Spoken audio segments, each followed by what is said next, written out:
let's do a podcast. Chris and Hope. Hi. Hi. Was that like your one? What? Your hi. Hi. Hi. That's what I was trying to do. Welcome to the Hi podcast. Welcome to NOWO, a conversational podcast about gaming and associated nerd activities. Yeah, and Disney this week. And spoilers. That wasn't. Yeah, you're about to find that out. Okay, so I'm Mark. I'm Chris. And Hope. And Hope. And she's Hope. Oh, got it wrong. Oh. Without further ado, let's get into what you've been gaming. Chris, let's start with you. Me? I haven't been playing too much this week. Okay, why? I don't know if I've got a good reason. I have. Have you? Yeah. What? Moving. Yeah, I don't have that problem. Yeah. But I feel that's important to the because this will be the last podcast in these digs. In these digs, yeah. I'm glad I'm here for it. Yeah. For this momentous occasion. occasion. For the Hopecast. This will definitely be the last Hopecast. And this Forever? Or... We're getting some foam put up in your new place.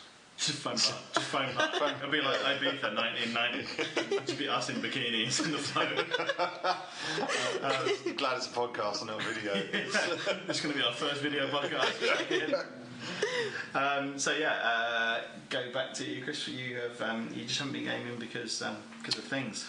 Yeah, no, I've been spending more time kind of farting around on my PC, but not actually playing stuff, more putting stuff to kind of stupid podcast you do. Yeah, I've been a little podcast video, but no, I've been playing a little bit of everybody's golf. Okay, you've been PS4. Right. Background, you've been telling me to buy this. I used to play it on PS1. Yeah. The original Everybody's Golf, and I don't. You play golf games?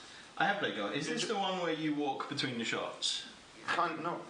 Yes, you control the walking. No, well, I don't. Yeah, I don't know if you do. Basically, it's one of those things. It's really a bit annoying in its way because it has that whole community spirit about it, whereby rather than giving you just an option menu of I want to play golf, let's play this course, let's play. Yeah. You instead have to spend 45 minutes creating your avatar, and then you kind of walk around the little golf course map screen to go and pick what you want to then do.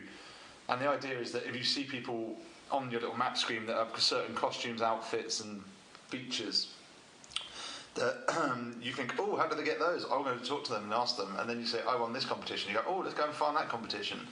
And you go and win them every time you win a kind of different competition. Right. But I'm playing on my own, so frankly I'm just kind of taking course after course and having to, instead of navigating a menu to play golf, I'm having to walk around. Have you considered Wii Sports instead? It's not much. See, the thing is that Everybody's Golf is a bit like that. It's almost like monkey golf. You play monkey ball. I played monkey ball golf. Yeah, which is great, isn't it? As part of the move, found the DS, cracked out the R4 card, straight on the Super Monkey Ball. There you go. And it's just a good, solid, basic golf game, isn't it? And that's what I was after. And to be honest, it's kind of delivered, actually. Yeah. It's one of my little complaints there. It's actually pretty much exactly what I was after. Nice little feature, which is a really obvious thing that not many games have done. Relatively long loading screens for a kind of game, but when it loads, it lets you practice your swing. So there's a little bar at the bottom where you're practicing. It's got the whole kind of free touch golf. It's like click, click, click. Yeah. And you just kind of practice it, and it's quite a fast bar. I don't know if that's because it's widescreen these days, and I was used to playing it on like a 4x3 screen. Yeah. But the yeah, Mister, nice shot. But it's I don't know. It's one of those ones where you've got so much optimization that it's almost lost a little bit of character. Right. Does that make sense? Yeah. The old ones used to unlock characters as you beat them. You then unlock the next character. You had a couple of like kind of cameo ones. I think you had like Dan Fortescue from Medieval in the original PS1 game. Yeah. It's like an extra character and things like that. Otherwise, they were just similar, but like similar mould, but like different looking characters that you used to unlock, but their stats are all a bit different. Yeah. In this one, you get to build up your own stats as you play. It's got a little level. Oh, okay, so it's a little RPG builder. Yeah, so the more kind of good shots you do with certain clubs, it strengthens your efficiency. I love me some inbuilt RPG into sports games. Yeah, well, this is it, and it's got character progression in sports games. Honestly, I love it. But the walking around or jumping as well. As you can just run around the whole kind of area, the island that it's based on. Like athletics points. No, you don't get anything. You don't even find anything. You can just run around. Right. And it just seems a little bit pointless. No, you don't hit anything. You can just run and jump. That is it. So is it like, sort of GTA-esque in the fact that I mean that you run around to where like missions start, but it's different holes or things. Well, yeah, most of them are in the same place. Right. You might have all of a sudden, if you win a couple of competitions, a challenge comes up and you have to go and talk to the person. Then you can. So there are people like basically hanging out at tees, and then you go up to like. Well, you don't get to run around the course. First tee. You kind of get to run around the hub. Oh, okay. It's not even the courses themselves. Oh, okay. I was sort of imagining you running around the course, and then it was like, you run to the third hole, and that starts the 3. It's just kind of a little pseudo kind of stadium bit almost, where almost like walking. If you go to the races, there's the entrance bit. Right. There's usually a bit of grass where you see where they normally parade the horses. You've kind of got that area. Right. And then you go up into the little ticket office and go, I want to play a game of golf, please. And then you play some golf. Right. But it seems to give you quite limited options of what you can pick, depending on what level you are. Yeah. Which, again, I think I'd just rather have an options menu. Yeah. It would just be more straightforward. But yeah, the actual game itself is fun. I made my little self on there. And little bald man. It is, little bald man. I've got a little visor because it's sunny. Yeah. Get the sun off your bald head. Yeah, well, I don't because it's literally just a visor. It's like a poker visor type thing. It's so you just go in with a big red bonce. Yeah, and have like a white ring around the top.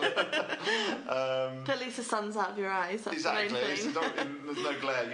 You're asking about moving around. Initially, you get to pick your tee off points. You've got like a little square, which is probably in realistic terms around about 10 foot by 10 foot square. Yeah. You leg it around. It's like you can tee off from anywhere here. It's like it doesn't make any difference really. Yeah.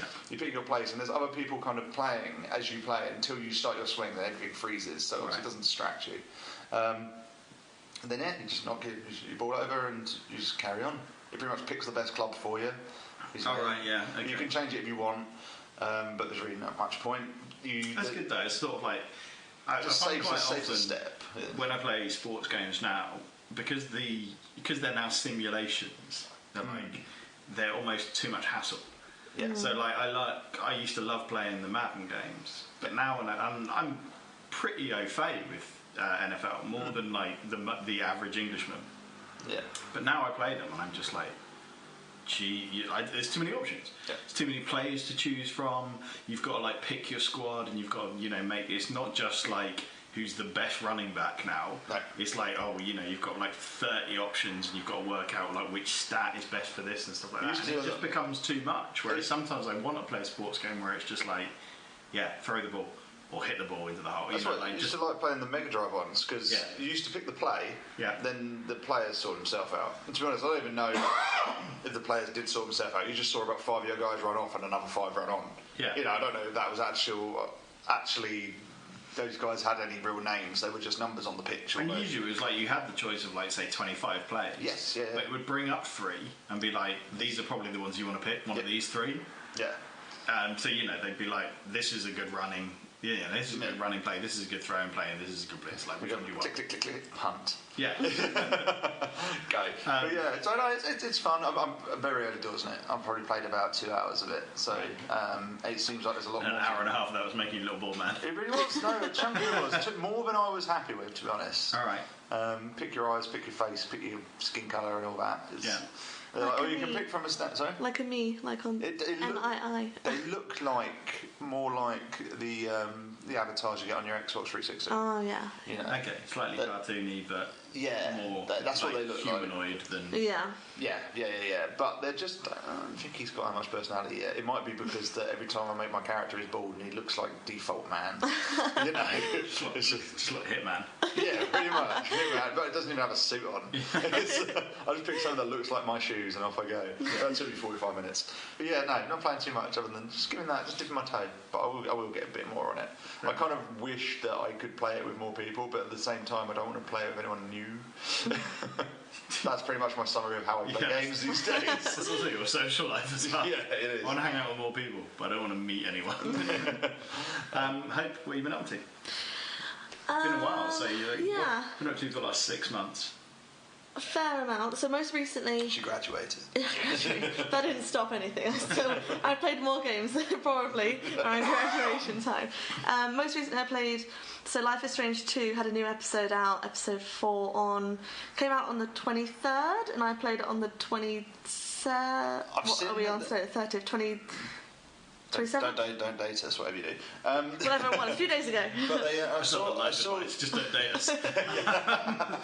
I saw that they were because the first one came out and then there was quite a gap. There was like a prequel, wasn't there?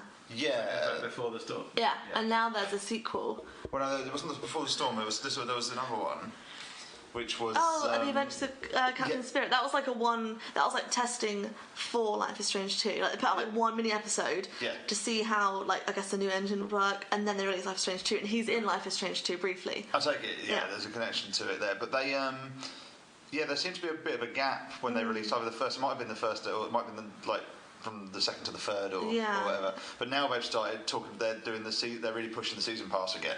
They're saying, it's nearly done now. You can actually get something. When I first started playing, I was like, we'll see how this goes. I don't enjoy it as much as the first one, but we'll see. It could get better. Yeah. Episode 2 got a bit better. Episode 3 was dire. It was actually a terrible episode. Right. And now, so basically, when 4 came around, I usually play them as they come out, on the day. Yeah. And then I kind of wait a few days because I just wasn't excited for it for episode 4. And I finally got to it and actually picked up quite a bit, and now I'm kind of back into it. The first one got a bit like that though. In reflection. Yeah. It kicks off at the 5th one, is it? There's 5 episodes altogether, so 3rd or 4th. They usually do that. The second one, I can't really imagine playing them. And I know this is similar for most of the episodic games, so like Telltale stuff and all that lot. But I always tend to just go up because I get them for free usually because they love giving that stuff away on PS. Not anymore. But I tend to wait until they're all out. Yeah. The idea of playing 2 hours of something and then be like, halfway through the story, I'll just guess I'll wait a month until I find out what it's like. It doesn't really do anything. For 2, they come out really far apart. So when I played the first game, it already been out for a year. So again, I played it all in one go. And then Before the Storm and Life is Strange 2, they had big gaps in between, but especially 2 has got really big gaps in between. I think the last one was May. And then now August. So I've basically forgotten everything that happened. And they have a little recap, but it doesn't really help. And then, because you don't remember what's happened, you don't really care what happened, because you don't care about the characters. Do you struggle sort of role-playing in that kind of thing? Because, obviously when you smash through once, you're kind of right, well, I'm going to play this character as timid, or I'm going to play this character as... But, if it's been 4 months down the line and you're in, say, a different headspace, you're going to be I'm going to play as a bitch now. Yeah. And it's just if you look at your linear decisions, that might not be it might not make sense, if that makes sense. Yeah. But so that's okay at the moment. That's getting better. There's one more episode. I think it's 5 this time around. 5 on this. Yeah, Before the Storm was 4, and obviously Captain Spirit was just 1. But I think the main ones are 5. So now that was episode 4, which kind of led to something, and now 5 is next. I think that's December time. Maybe January that will come out. So again, that's quite a while. Yeah. That's about 4 months again. So, what else? I played Captain Toad. I've forgotten. Treasure Tracker. Yeah, Captain Toad Treasure Tracker. Yeah, that was really good. I traded in. What did I trade in? Oh, I can't remember, but a Switch game, and then it gave me 20 quid off Captain Toad, which would be £40 or something. That game's been out forever, and it shouldn't cost that much. No, yeah. That's the trick, it was on the Wii U before, and then now it's on Switch. Yeah. Yes, and I think I only paid about £12 for it, essentially, because I traded in something. And that was really fun. I ended up playing it just over and over and over again. And it has a 2-player mode. So my boyfriend and I literally we literally just play it all the time. But then it's random. So sometimes you... Is he Toadette? No, I'm always Toadette. Oh, okay. So sometimes if we have the opposite remote, even if I'm player 1, he's Toadette, I'm like, we need to swap. I need to be Toadette.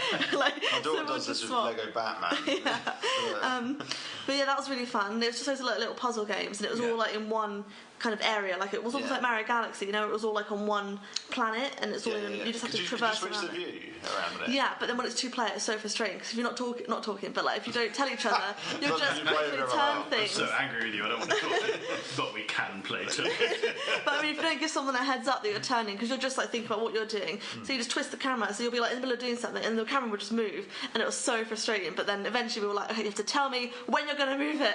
So then we eventually got around that. But that was really fun. We played that. I think it kept kind of continuing. So I did the first chapter, and I thought, is that it? And it was 10 no, about 20 like little kind of Maps. chapters. Yeah.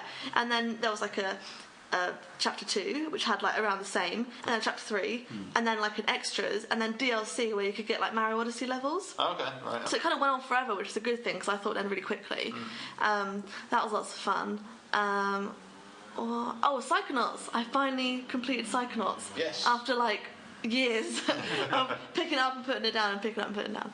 I finally One of did my it. favourite games on the original Xbox. Yeah, it's one of my favourites now. Yeah. Now that I've fully done it, I actually understand I played it years ago. I played it round about launch. And it's one of the few platforms like that I actually went through. I did the second playthrough because I wanted to go and do all the stuff in between the levels, where you just kind of go to each of the locations and listen to the weird stuff the kids are saying. Yeah. That was like one of my favourite little things. So it's. I literally spent years of you telling me, you should play this game, and I was like, yeah, I'll get around to it, and then I never did, and then eventually I started it, and then years later I finished it. It does a weird thing, because have you ever played it, Mark? I think I played very early, like because you start in your training session. Yes, yeah. So I must have played about that much, but I don't think I got much. There's one that's really, and Hope did the same thing I did, which I was really glad to hear. Because when I played it the first time, I got so far, and then you kind of get stuck. You're like, right, this is clearly where I need to be. But what the hell? Like, I can't do anything. Yeah. And it all comes down to the fact that you're supposed to use the little door to get into people's minds, and you kind of just forget that that's a thing. It's just in your inventory. It's in your inventory, and you're like, okay. Then you slap it. Like, I had to look it up online. This was early days of the internet. To be honest, I was like, oh yeah, use the door on the guy. I'm like, well, of course you do. Was that the milkman? Yeah. And at that point, because you've had to do a few missions where you don't really necessarily have to do that. It just the like plot takes did it for you. Didn't yeah. it? And then all of a sudden it's like, oh no, now it's down to you. It doesn't tell you that, but that's essentially what happens. And he just kind of drops you there, and you're like, well, he's not doing anything. He's just standing there holding this bottle in the air, and then you realise that you're supposed to use the door and go into his mind. It's even worse because I would spend obviously like months at a time where I wouldn't play it, so I'd totally forget that the door was even a thing, let alone that I had it, and then have to look it up and be like, oh, that's what I have. It's a sort of bugbear for me when there's a mechanic that's very rarely used but very important in games where they're just like, where you're like, oh yeah, I totally forgot that we could, you can dig or something like that. Quite often early in the game they'll be like, oh yeah, this is how you run, this is how you do it, and by the way you can do this, and you're just like, at that point of the stage you're like, okay, there's so much information, so it's very easily lost. And then you go back and they're just like, yeah, you need to do like it was one I remember a Final Fantasy game, Final Fantasy 12. There's a situation where you can only unlock one of the doors by a summon. Okay. And in Final Fantasy 12... They're called summons, is that right? No, I forget what they're called now. Aeons. Yeah, basically, because they completely nerfed it in Final Fantasy 12, and it was like it wasn't a kind of like useful thing. They were rubbish, weren't they? They were so bad. Yeah. And that was the thing. So you had like 3 people in your team normally. Yeah. And then if you got one of these summons, the other 2 people would disappear. So actually, you were like that was probably a hardware issue. Yeah. But you were like worse off. Mechanically, yeah. But basically, because they ruined that mechanic, you were like, oh, fair enough. I just won't play with that. So then when half... Is this where you had to walk through the gates? Yeah, you had to walk through the gates. My mate was having a nightmare on this. Yeah. And I actually nudged it. I said, because it gives you a clue or something, which is quite... Yeah, so basically you're in this like foggy land, and there are loads of bandstands about. Yeah. Like big stone bandstands, and you go and run into the first bandstand, and basically through, like, say there are like 6 arches. Through 5 of the arches there's like the mist, and then through this one arch there's like a picture of a like forest glade. Yeah. And then you run through that forest glade and it takes you to the next, like Mario 64. So yeah, basically, and then you find the last one and it takes you to this big old gate. Big old like stone gate with fire in the middle, and you're just like, right, okay, well, I'll do fire spells on it, nothing. I'll use my fire staff, right, okay, nothing, whatever. And basically you completely forget that you've got Ifrit normally, but that you've got this you've got a fire summon, and of course you're just like, they're so naff, you just don't use them. Because you've forgotten about it. So I'm just saying that's like another example where basically like it's a mechanic that is quite important. And they could, but like, it doesn't take much to drop the hint. I mean, they do it these days. The games do it for you, but they do it too much. use Bahamut. Yeah, exactly. No, they do, but a little nudge would help. There's a balance in the middle, isn't there? Yeah. You could deal with. Wish I could summon up the courage to get through this door. Yeah, it would. That would do it. I did the same on the lungfish as well. Like I figured out eventually how to call it. Lungfishopolis. Yeah, and I was like, well, how do I get in? Like I didn't understand. And then eventually, the door, and I figured it out again. But then again, there was months in between. So yeah, and also the battle with the lungfish is all done. Like you did, there's a chase bit, isn't there? You're like Godzilla, and you go through and you trash all of Lungfishopolis. Lungfishopolis. Yeah. I never even knew what it's so fun. It's a real thing. Everything's real. Anything else? Should we play anything else? So way back when in April, I can't remember if I spoke. Yeah, I know, but like I think I've had a podcast since then, but I obviously didn't mention it. Played Detroit Become Human. Did I mention that? We got given away the other way, didn't it? Yeah. Yeah, but I already bought it by this point. So, but I bought it for £10, which was really, really good. Yes. In Tesco.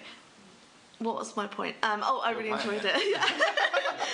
It was so good. It's the same guys that made Heavy Rain and Beyond Two Souls. Yeah.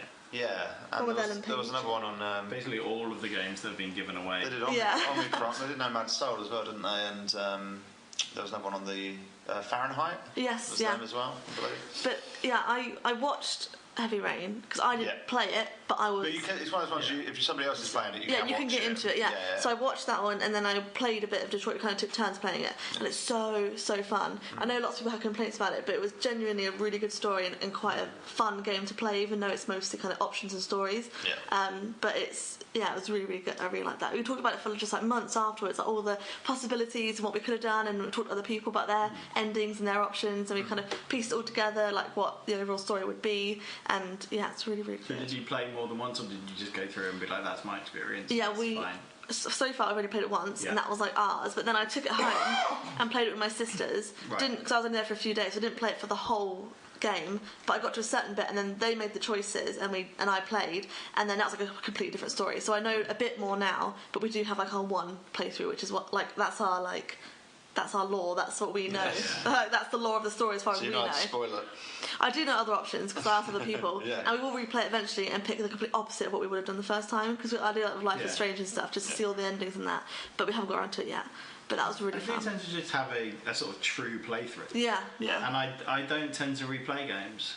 And if I do, I find myself compelled to make the same decisions again, because I don't want to upset the characters. There's nothing worse than if you have a real crisis of conscience. You think, I don't want to choose that because somebody's going to die. I don't want to pick that. You're like, I've got to find out what happens. I'll press it, and they press it like, oh no, you shouldn't do that. And you're like, well, he's not even going to let me. Yeah, I've sat here and had a conundrum with myself, and you're not going to let me actually pick what you're doing.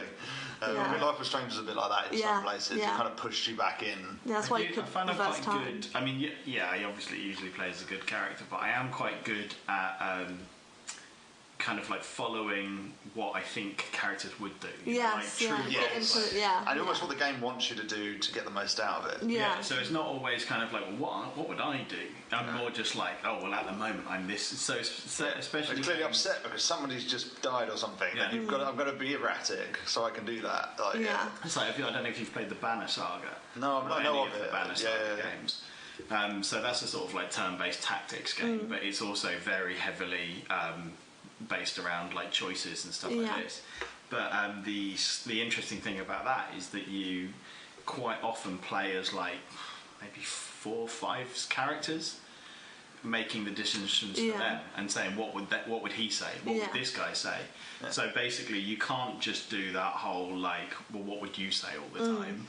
Like you have to character's angrier. And that's the thing. You're like, oh, well, he'd say this because he's a dick. And like, it works that way. And I appreciate it probably more than making. It's a different thing you have to think about than if you're just one character throughout the whole game. Because then you can be like, well, I am now that character. And what would I do in this situation? Whereas when you've got like 4 or 5 characters, some of them are very set up as being like... That was the case in Detroit. You know, a grumpy guy. You're like, oh, he's grumpy, he'd say this. Yeah, you followed like 3 different androids, and then you were 3 different storylines obviously like interweaved, and they occasionally like met up, just like chance encounters and things. So each time you were like a different person, so you made the decisions I found as them rather than all your decisions all the way through. So, that, like you say, like, oh, Kara wouldn't say that, so we won't say that because that's not what she's like. And then, you would say that because Marcus would be mad at this point, so you're going to make that angry decision for Marcus. Yeah. So it was cool having like that whole range, and they all had kind of slightly different like I guess attitudes towards it because they were all androids, but then you had Kara, who was quite passive, and then you had Marcus, who was I guess quite aggressive in some. They had options, but a lot of the time his was like rising up and like gaining control over androids again. And then you had Connor, who was on the human side, and then so he kind of had to, when you made decisions, you had to kind of go against what he was programmed to do, and the whole story is I guess about being independent from what they're programmed to do. Becoming human, so like it was cool. So, literally.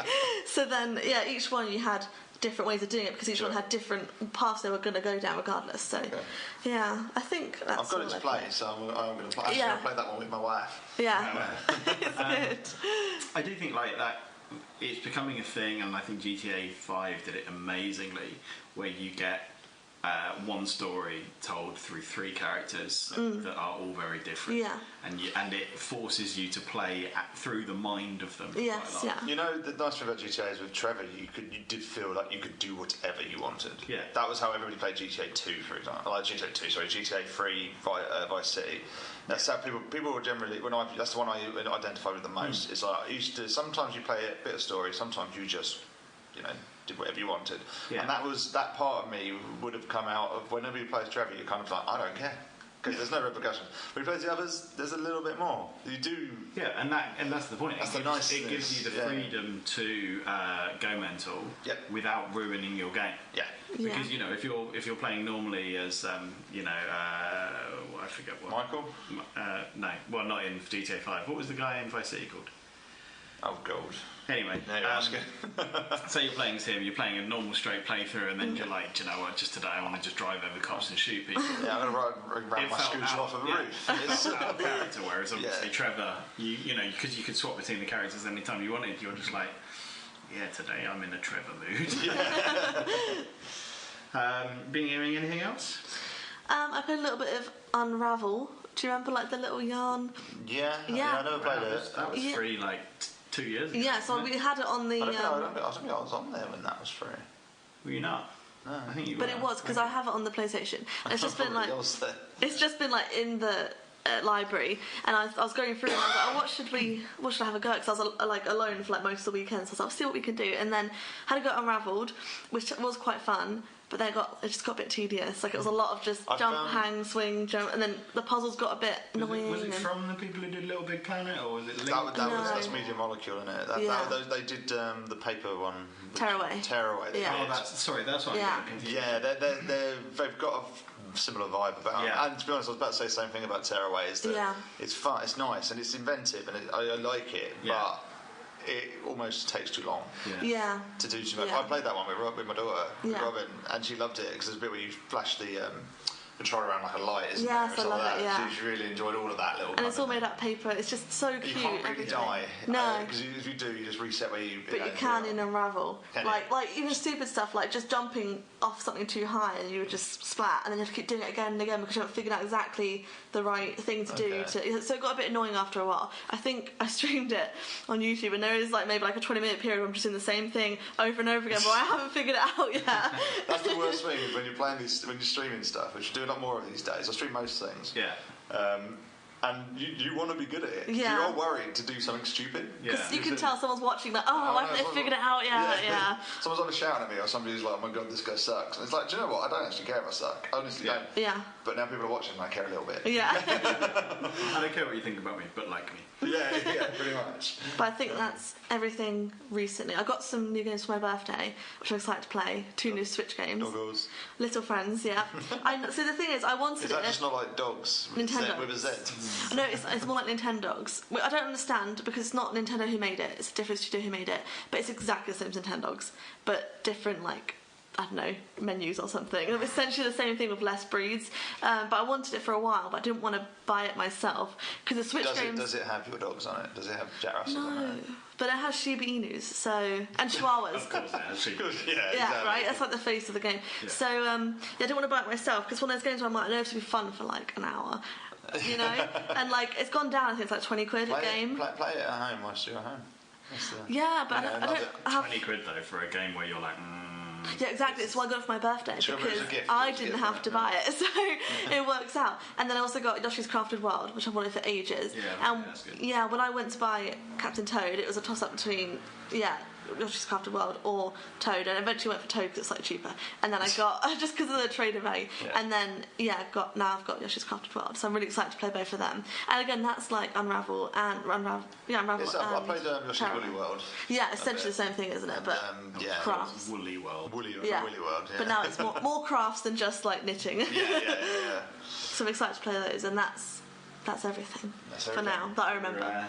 You're in the shoes of Chris with this build-up of backlog of games. Yeah. Don't mind. I'm still playing. I've still got stuff I haven't unwrapped from 360 games that you still haven't unwrapped. Yeah, it's true. It's very true. So that's what we've been playing in the past. But how about what we are looking forward to? That's today's little subject. Mm-hmm. Let's keep it about games. Let's not just talk about like dinner. Life. My daughter's starting school. I'll kick us off because we've already alluded. Chris. No, but I will because I know it's going to be on Hope List. We've already alluded to it, which is Psychonauts 2.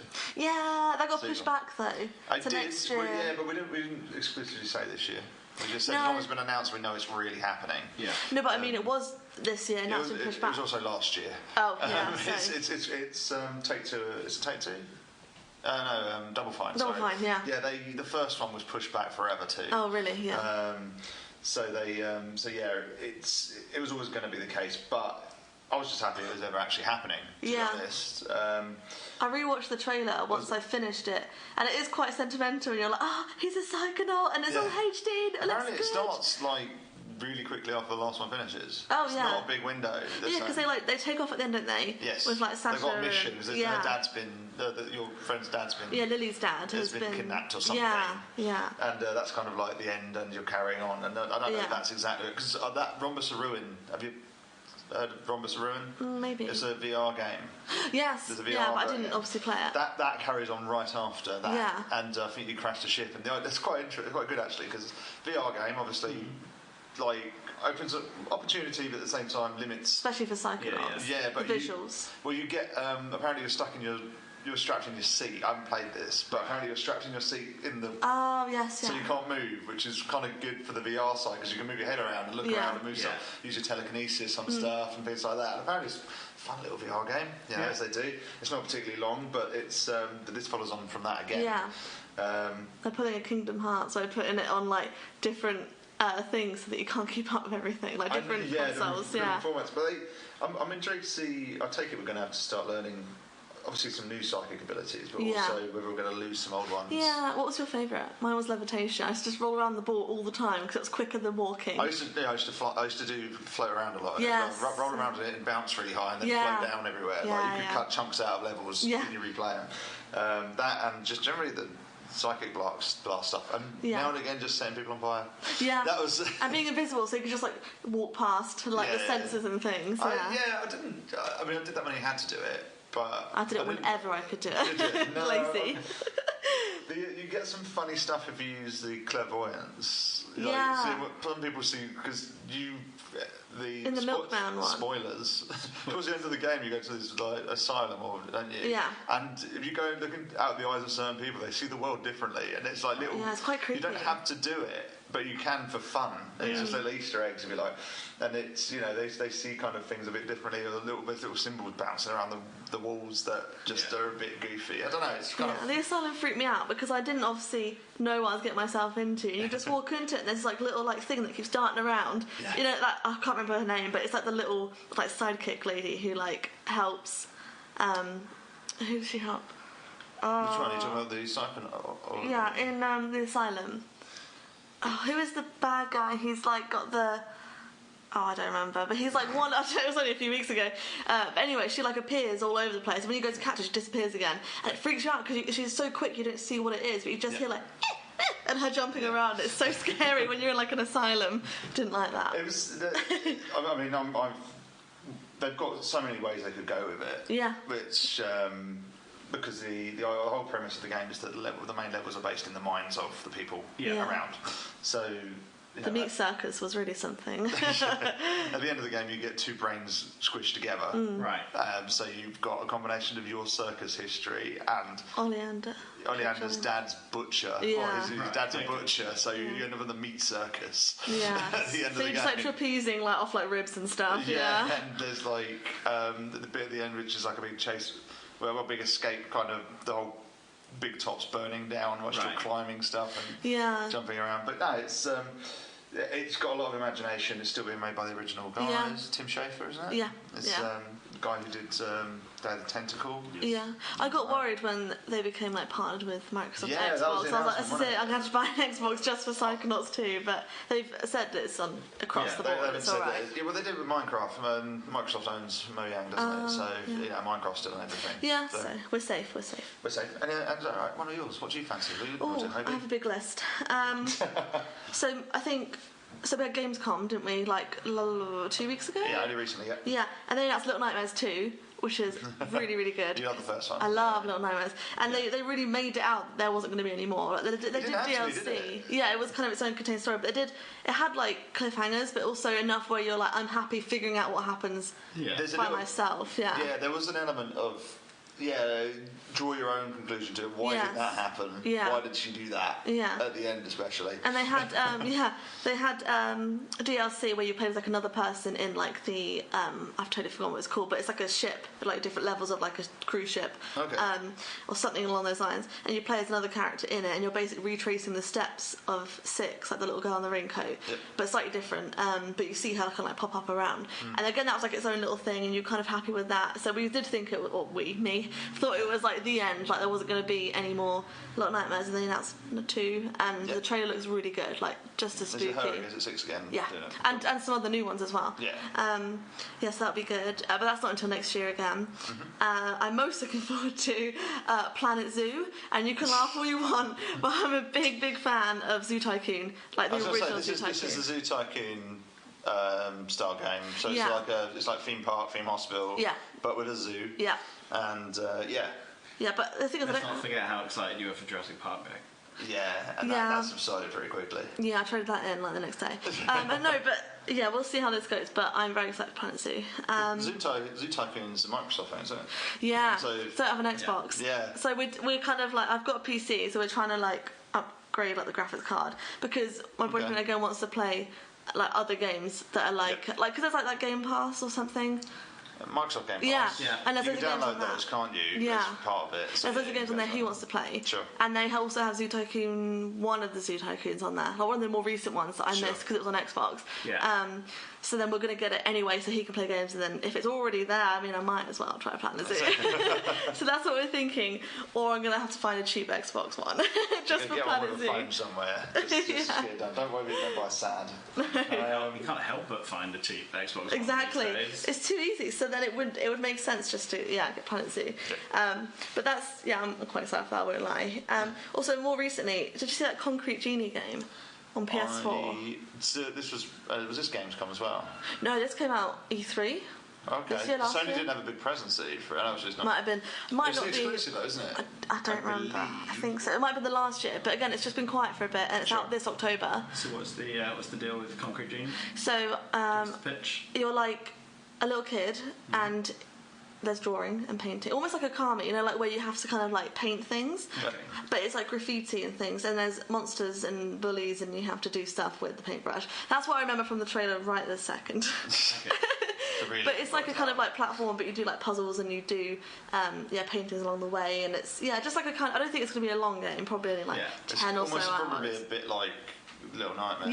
Yeah. Like, that's my demographic. Yeah, that's the games that I like. I saw that other one. I did actually look at another one that you were looking at. Is it Guilt? Guilt, on the Google Stadia. Yeah, it's on Stadia. Is it Stadia? I don't know that one.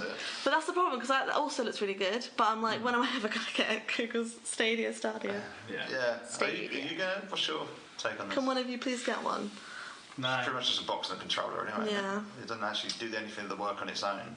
It's just streaming it all, isn't it? Yeah, I mean, now that I've got a reasonable internet connection, it is it's a potential, but there's not enough on it to want it, and because it's an exclusive, it's like there's no way around it. You've got to get one if you want to play it. I mean, I I do struggle even now with subscriptions. I struggled even when WoW came out, like you know, originally, because I do fluctuate through my interest in gaming. Not my interest, my time with gaming. So you know, for example, this move. You know, I got marching orders from the landlord because he sold the property 7 weeks ago. I'll be honest, I haven't turned the PlayStation on since. It's in a box. Because life has just happened. Do you know what I mean? And like, I don't feel bad about that. I've been playing little PlayStation stuff. I've been like, you know, keeping up online when I can. I've been watching, you know, like the build up to the Borderlands 3 stuff like this. But I haven't played anything for at least 6 weeks properly. So if I had a subscription where I was paying £25 a month, that would annoy me. Yeah. Like, it would eat its way into you would kind of. Yeah, it annoys. It would annoy me, and I've always said that like, whilst I love gaming, I never want it to overtake social life or anything like this. No. So I never want to feel like I'm in that situation where I'm like, oh, you have to get your own. People are going to the pubs tonight, but I've got to at least put a couple of nights in, otherwise this £25 isn't worth it. Do you know what I mean? Like, it's just that the fact that you're paying regularly. Yeah. And probably even if you looked at me spending money over a year, my expenditure on gaming would be the same if I spent £25 a month on a subscription compared to, you know, like every other month spending £50 on a new game. Everything's shifting to that model though, isn't it? I mean, you know, you've got your TV, you've got your music. Obviously gaming's doing it now. Gaming's been doing it for ages as well. But they give you too much choice in a way, as daft as it sounds. And the Stadia is going to be a sad. The only way that I'd sign up is if they were the Netflix of the gaming world. So they had 95% of games. And the moment that you start getting things where it's like, well, actually EA are going to do their own thing, and Stadia are going to do their own thing, and like, you know, Steam and they do whatever they're doing, and to the point where you're just like, oh well, I really want to play, you know, like the HBO thing, where it's like, you know, loads of people wanted to watch Game of Thrones, but they didn't have the HBO pass, so they had to get the HBO pass just for that show. You know, I don't want it like, I wouldn't want to be in a situation where Borderlands, for example, I'd have to sign up, and you have to sign up for at least 6 months, and then you're like, well, hang on, if that's the only game I want to play, and I have to pay £25 a month for 6 months, I'm actually paying £150 for this game. Especially for Guilt, because it's probably not that long. And also, that game is going to take you 50 hours to finish. Which is going to be a fair chunk of the amount of time you're going to spend doing it. So it's not like there would be a load of games that you could play which were shorter, but you could play more of them. Quite fully. You know, that's the thing. I mean, most games these days are getting longer and longer. You know, it's they've kind of hit with how long they're going to be now, but it's long enough that. Especially if you don't need to buy a game every week, do you? Things as well. Because what you're going to do, you know, you've got the Stadia, you should play this, and then you've got, hang on, I've got to go and dig out my 2K controller because I want to play my 2K subscription. And then it's like, oh no, actually, like I want to play a bit of Star Wars now. I've got to dig out my EA controller. You know, like how are you gonna? There will have to be a box that, you know, basically the equivalent of like your smart TV or your kind of like TV Now box or something. They can link everything up. Apparently, rumour has it when you read all this, I don't know how true it all is, but they reckon that Google have got, certainly Microsoft and Nintendo, quite nervous. Oh, really? Because they're talking to each other. More than they've ever talked before, you know, and coming to agreements where you're going to start seeing stuff like Microsoft Game Pass turning up on Switch and all that eventually. They've done, you know, it's all there. And in the past, that wouldn't even, you know, we're looking back to the last couple of generations of stuff. They wouldn't even have dreamed of it. They were competitors, but in a healthy sense. They weren't looking to put each other out of business, but there was a bit of one-upmanship. But now they're worried that somebody new like that's going to step in. Like a lot of the time, when somebody new steps in, they don't have the clout to actually follow through with it. You know, because it's not a cheap thing to set up a games company. It's like joining Formula One. You don't get the new guy join and do really well because they haven't built up, you know, the funds they need to do it from actually doing the damn thing.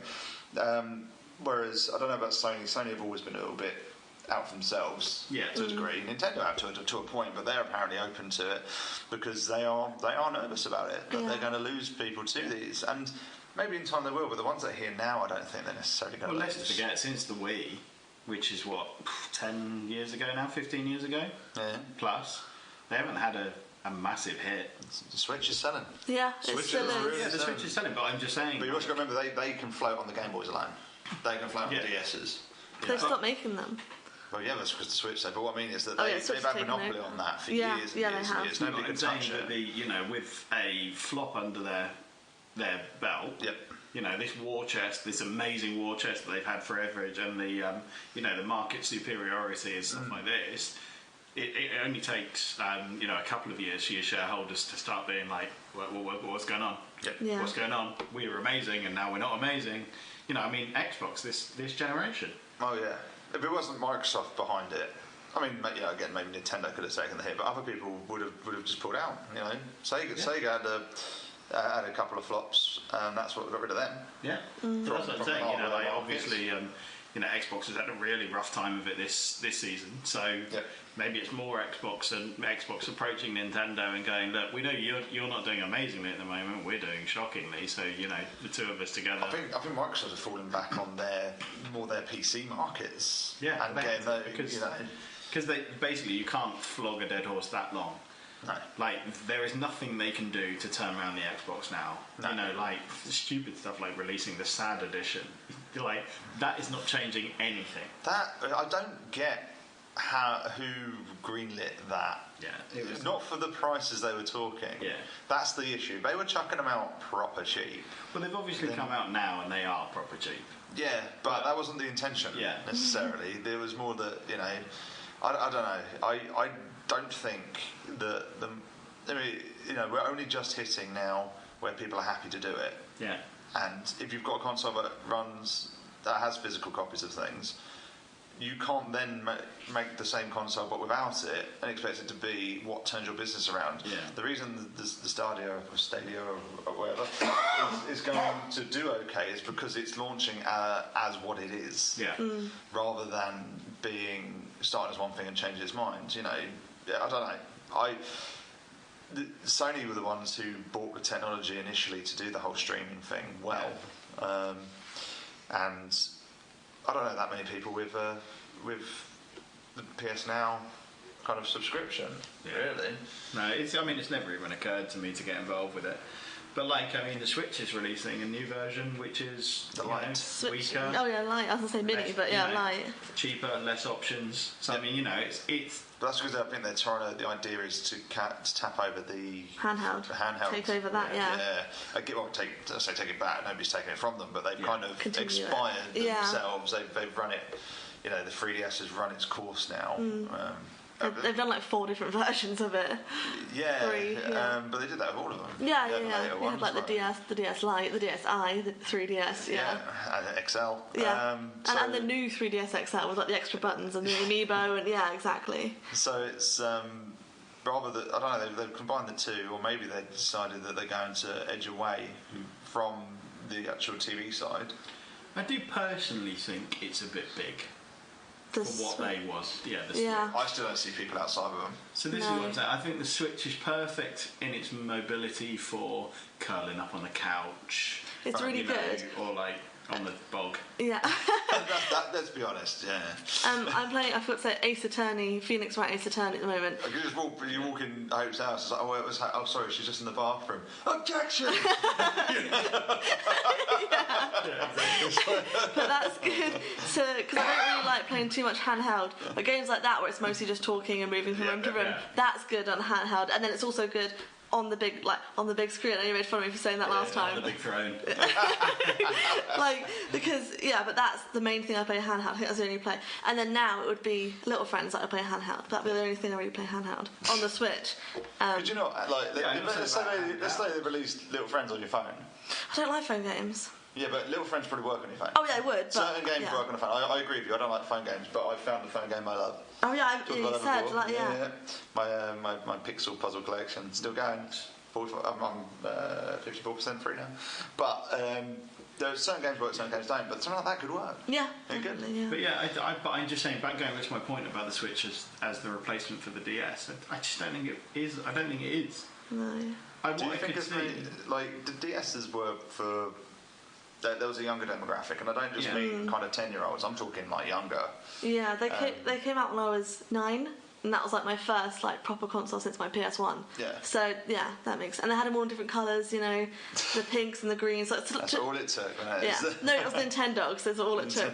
No, but like, you know, that, like you say, appeals to the younger demographics. All the choice. I also think like the clamshell side of it and stuff. The fact that it's just like, right, okay, I want to stop now, fold it in half, put it in my pocket. You know, like in my school bag. Yeah. Yeah, but that works. Whereas, you know, I wonder what would happen if they made a significantly smaller Switch.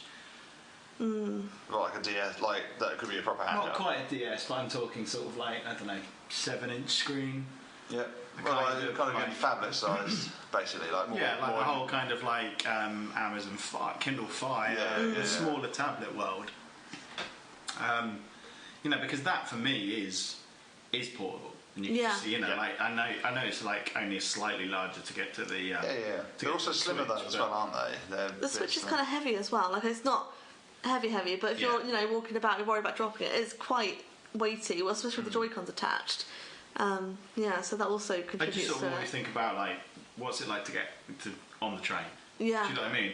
The idea of like hefting out. Yeah, and it's like this wide. Yeah. It's as wide as you sit, so your elbows are probably going to annoy other people and stuff like this. So there is a sort of practicality about it that I just think if they're intending to make this the replacement for the DS, which sort of sounds like they are. Yeah, it sounds like it just sort of sounds like it's not what they should be doing with it. And also, I know that they want to move things along, but I'm finding now that the markets are changing to the point that we're getting a lot of mini consoles and bits coming out. You've got your NES, your SNES and all that. People are enjoying having the old stuff again, about kind of kitsch, but these the 3DS you can still make games on that, that are still.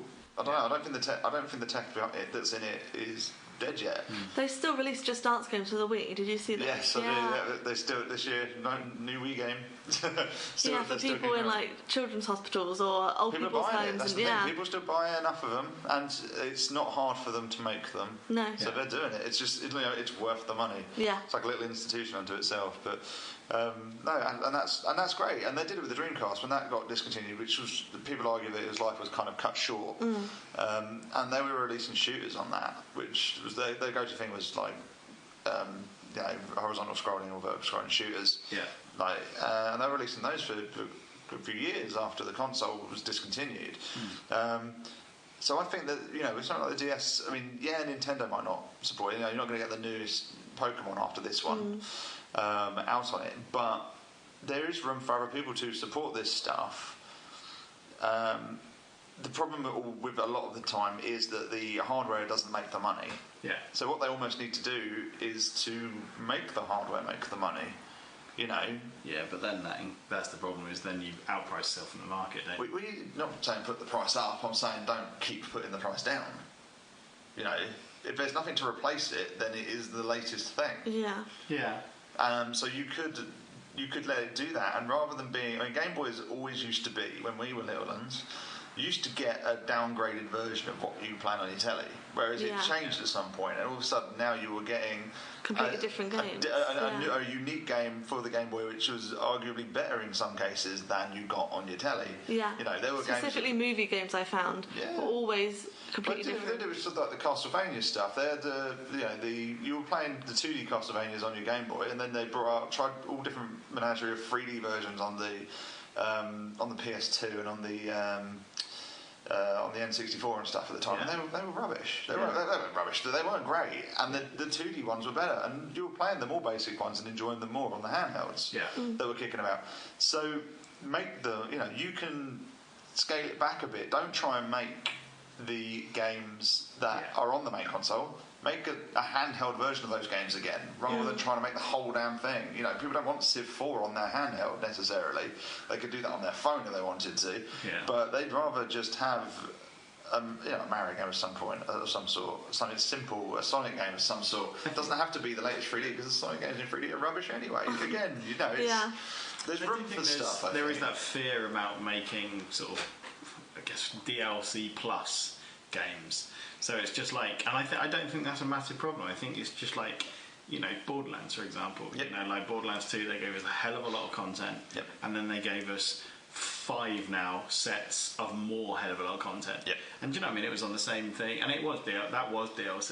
Yep. But if what they did is that they'd done Borderlands 2, yep. and then a year later they brought out Borderlands 2.5, and it was another 30 hours of content, and they charged 25 quid for it, I wouldn't be pissing and moaning going, oh, well, this is stupid because it's the same engine, it's the same, all they've done is just make more levels, because I was just going, do you know what, love Borderlands 2, do you know what I love more Borderlands 2. Right now, it's like they tried releasing something that wasn't quite Borderlands, it was okay. Yeah. This is what I actually liked. Yeah. Because that's the thing. Like, I think there's often a fear that if you have to bring a game out sort of 2 years later, that they're like, well, we can't use the same engine, and we can't. Yeah. It's just like, if that wasn't what people were after, and it was still playable and current and look good, whether it's look good in a kind of and they do look good enough now, or not. Like, I mean, the whole pixel art thing's kitsch these days. So the stuff that came out on the Game Boy. Well, on the even before the DS, on the Advance, still looks good. Yeah. There's a bit of a weird 32-bit era where things in 3D were pretty ugly, as we saw with like the PS Mini. Reminded people, it's like, actually this wasn't as pretty as I remember. Yeah. 27. No. But there was that era. But beyond that, if you've got a system which 3DS which is perfectly capable, then there's nothing wrong with continuing just to make stuff for it if you're not planning on actually replacing it, at least yet.